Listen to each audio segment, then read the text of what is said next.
Segunda parte.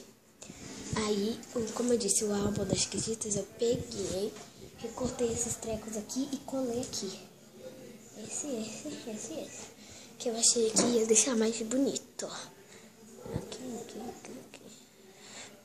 Aqui em cima, eu só peguei esse papel de presente e colei aqui, tá?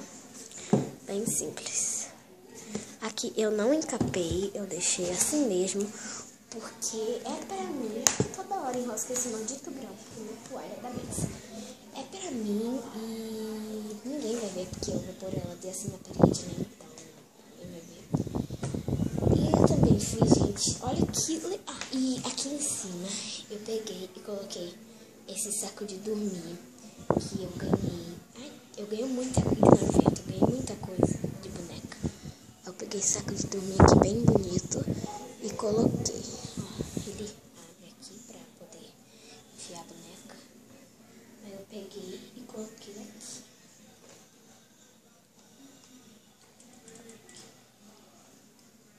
Gente, olha que legal que eu...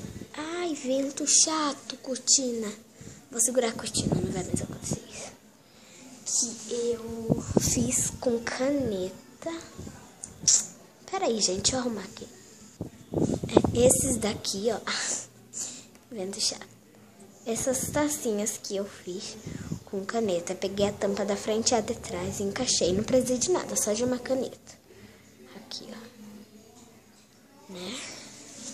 Aí eu deixo aqui.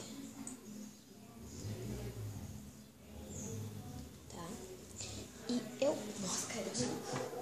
Aí, gente, eu pego, ponho um saco de dormir aqui. Essa minha Barbie dorme em cima.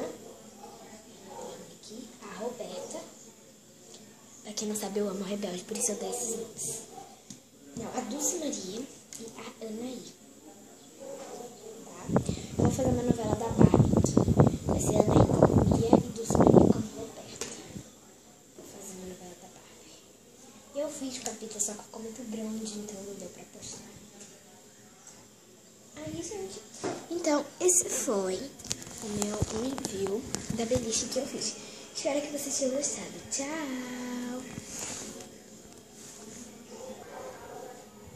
La, la, la. Otra vez que me malgastó mi futuro y su paz con mi manera de ser. Aunque no escucho, ya estoy lejos de aquí y soy